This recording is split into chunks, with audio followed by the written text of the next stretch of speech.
সম্মানিত উপস্থিতি, সম্মানিত দর্শক শ্রোতা, আসসালামু আলাইকুম।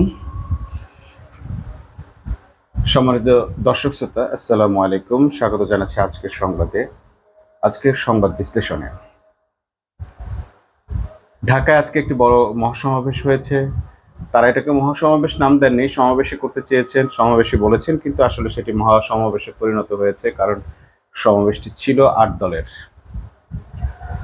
8টি ইসলামী ও সমমনা দলের এই সমাবেশকে ঘিরে আজকে লোকে লোকারণ্য জনসমুদ্রে পরিণত হয়েছিল পল্টন মোড়। তাদের দাবি হচ্ছে 5টি। সেই 5টি দাবির মধ্যে অন্যতম দাবি হচ্ছে গণভোট, জুলাই সনদের আইনি ভিত্তি আর গণভোট, এই দুটো অবশ্যই জাতীয় নির্বাচনের আগে হতে হবে। Loud and clear. তাদের দাবি একেবারে সুস্পষ্ট। আমির জামাত বলেছেন, আমাদের দাবি সুস্পষ্ট। জুলাই সনদের ভিত্তি ছাড়া, ভিত্তি তৈরি করা ছাড়া, আইনি ভিত্তি দেওয়া ছাড়া, জুলাইয়ের সনদের স্বীকৃতি ছাড়া, জুলাই বিপ্লবের স্বীকৃতি ছাড়া জাতীয় নির্বাচন সম্ভব নয়। এবং তিনি এটাও বলেছেন, যারা জুলাই বিপ্লব মানেন না তাদের জন্য 26 সালে কোনো নির্বাচন নাই। আজকের এই ঘোষণা থেকে আমরা দেখলাম মোটামুটি ইসলামী দলগুলোর একটা স্পষ্ট ঘোষণাই এসছে। সেটি হচ্ছে যে তারা কোনোভাবেই গণভোট আর জাতীয় নির্বাচন একদিনে হতে দেবেন না। এমনকি তারা জাতীয় নির্বাচন পেছাতেও চান না। তারা নভেম্বরের মধ্যেই গণভোট করে তারপর যথারীতি ফেব্রুয়ারিতে জাতীয় নির্বাচন করার পক্ষেই মতামত দিয়েছেন। কিন্তু যারা গণভোট চায় না তাদেরকে হুঁশিয়ার করে বলেছেন, যারা জুলাই সনদ মানবেন না, জুলাই বিপ্লব মানবেন না, তাদের জন্য 2026-এ কোনো নির্বাচন হবে না। যদি আপনারা সত্যি নির্বাচনের পক্ষে থাকেন, জাতীয় নির্বাচনের পক্ষে থাকেন, তাহলে অবশ্যই গণভোটের পক্ষে হ্যাঁ বলুন এবং গণভোট অনুষ্ঠিত হতে দিন। যদি আপনারা গণভোটের বিপক্ষে থাকেন তাহলে না ভোট দেন, কিন্তু ভোট হতে দেবেন না, এই ব্যাপারে কোনো যুক্তি দাঁড় করানো ঠিক নয়। ভোট চাওয়াটা জনগণের অধিকার, রাজনৈতিক দলের অধিকার। যারা ভোট চাইছে, গণভোট চাইছে, তারা তাদের অধিকারের কথা বলছে, তাদের অধিকার চাইছে। আপনারা বাধা দেবেন কেন? কবে ভোট হবে সেটি আপনারা নির্ধারণ করে দেবেন কেন? একই দিনে দুটো ভোট হলে গণভোট এমনিতেই পলিউটেড হয়ে যাবে, এই আশঙ্কা সবার। কারণ জাতীয় নির্বাচন ঘিরে অনেক ধরনের পরিকল্পনা রয়েছে বাইরের দেশের, প্রতিবেশী দেশের এবং বিএনপির। একদিকে জামাত বাংলাদেশের জনগণকে ঐক্যবদ্ধ করে, ইসলামী দলগুলোকে ঐক্যবদ্ধ করে সমাবেশ করছে, আর অন্যদিকে বিএনপি কি করছে? বিএনপি আওয়ামী লীগের কাছে ধর্ণা দিচ্ছে। আওয়ামী লীগকে বলছে, যদি বিএনপি ক্ষমতায় আসে তাহলে আওয়ামী লীগের সকল মামলা তুলে নেওয়া হবে। শেষ পর্যন্ত বিএনপির ভরসা আওয়ামী লীগ।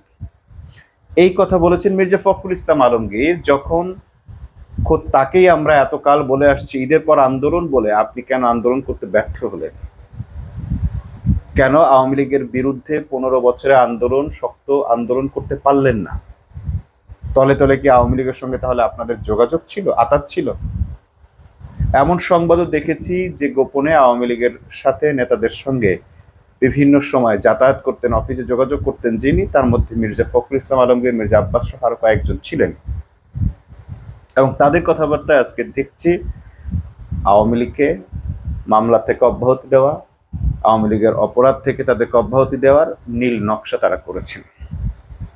আর এর জন্যই তারা ক্ষমতায় আসতে চান, এর জন্যই তারা আওয়ামী লীগের সমস্ত দোসরদেরকে ক্ষমতায় রাখতে চান, চুপ্পকে ক্ষমতায় রাখতে চান, সংবিধান 72-এর সংবিধান রাখতে চান, অর্থাৎ পুরো সেটআপ তারা রেখে দিতে চান। আওয়ামী লীগের ফুল সেটআপ তারা রাখতে চান, শুধুমাত্র শীর্ষ পদে কয়েকজন বিএনপি নেতা ক্ষমতায় আসবে। আর সবখানেই তারা ইভেন তারা আওয়ামী লীগকে বিভিন্ন জায়গায় মনোনয়নও দিয়েছেন। সে সংবাদও আমরা পত্রিকার পাতে দেখতে পাচ্ছি। আরো দেখতে পাচ্ছি 60-63 আসন তারা ফাঁকা রেখেছেন এবং সেখানেও আওয়ামী লীগকে স্বতন্ত্র পদে জয়ী হবার সুযোগ তারা করে দিবেন। এই যে বিএনপির আওয়ামী নির্ভর রাজনীতি, এই রাজনীতির ফল ভোগ করতে হবে জনগণকে।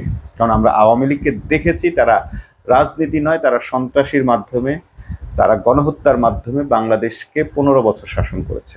প্রত্যেকটা ইস্যুতে তারা গণহত্যার দিকে ধাবিত হয়েছে।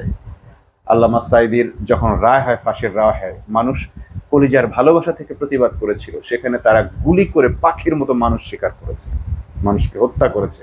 রাস্তাঘাটে, দিনাজপুরে, যেখানে সেখানে, মেহেরপুরে, দিনাজপুরে, বগুড়ায়, কক্সবাজার, চট্টগ্রাম, বিভিন্ন প্রান্তে মানুষের লাশ ছড়িয়ে ছিটিয়ে ছিল। প্রায় ওই এক ঘটনায় 235 জন মানুষ নিহত হয়।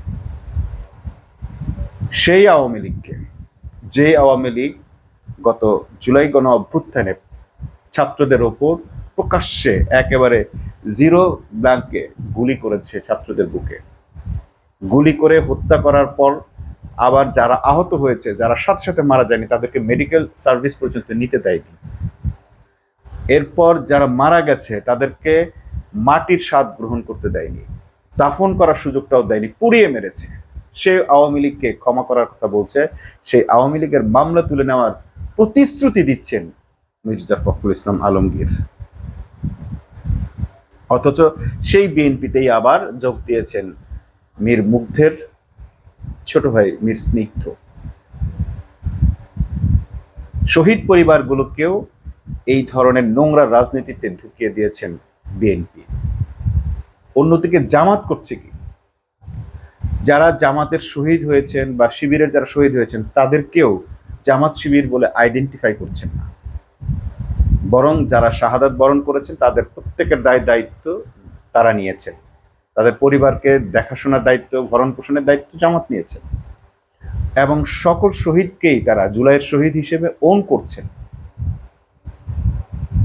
ঘুষ দিয়ে, প্রলোভন দেখিয়ে, চাপ দিয়ে কিংবা কোনো অফার দিয়ে যোগদান করাচ্ছেন।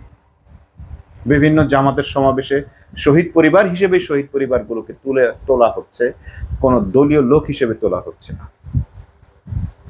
বাংলাদেশে আরো এমন অনেক শহীদ আছেন যাদের নামে এখন পুরো বাংলাদেশকে মানুষ চেনে, তাদের ভেতরেও জামাত শিবিরের লোক আছে, অথচ জামাত শিবির সেগুলো প্রকাশ করছেন না। কারণ শহীদদেরকে তারা বিতর্কিত করতে চান না, কোনো দলের সম্পদ বানাতে চান না, দেশের সম্পদ, মানুষের সম্পদ, এটাই প্রমাণ করতে চান।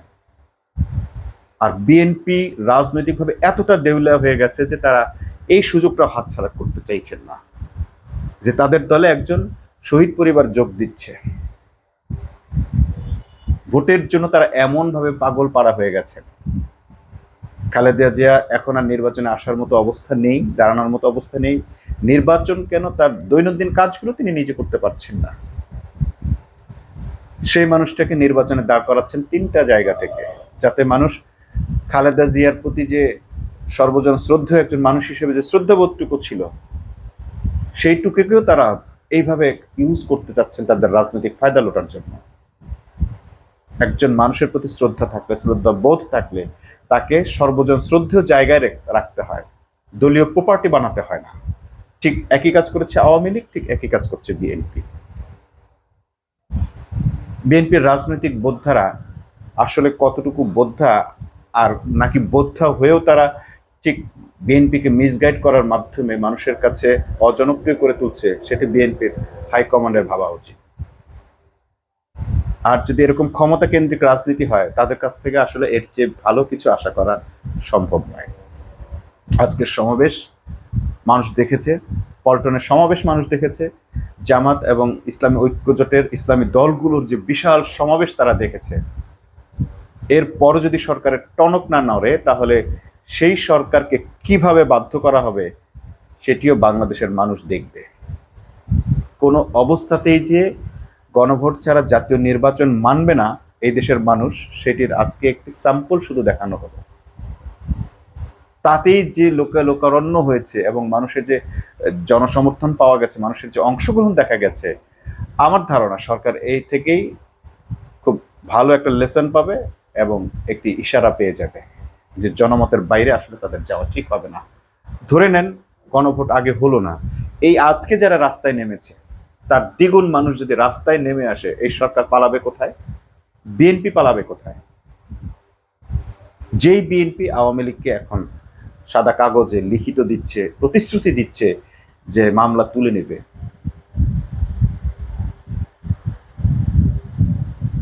যে বিএনপি এতদিন মামলাবাজি করেছে, তাদের এটা ব্যবসা।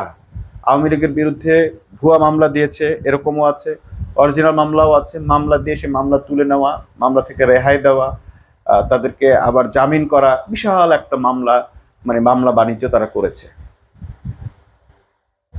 বাণিজ্য করা মোটামুটি যখন একটা পর্যায়ে চলে এসছে, এখন আবার সেই মামলাগুলোকেই ব্ল্যাকমেলের আকারে প্রকাশ করে যে আপনাদের মামলা তুলে নেওয়া হবে, আপনারা আমাদেরকে ভোট দেন। এতদিন বলে বেরিয়েছে যে জামাত আওয়ামী লীগের সঙ্গে আতাত করেছে, এখন তারাই বিভিন্ন ভোটারের কাছে গিয়ে বলছে যে জামাত যদি ক্ষমতায় আসে আপনাদেরও খাওয়া নাই, আমাদেরও খাওয়া নাই, আমাদেরও অবস্থা টাইট, হালুয়া টাইট, আপনাদেরও অবস্থা হালুয়া টাইট হয়ে যাবে।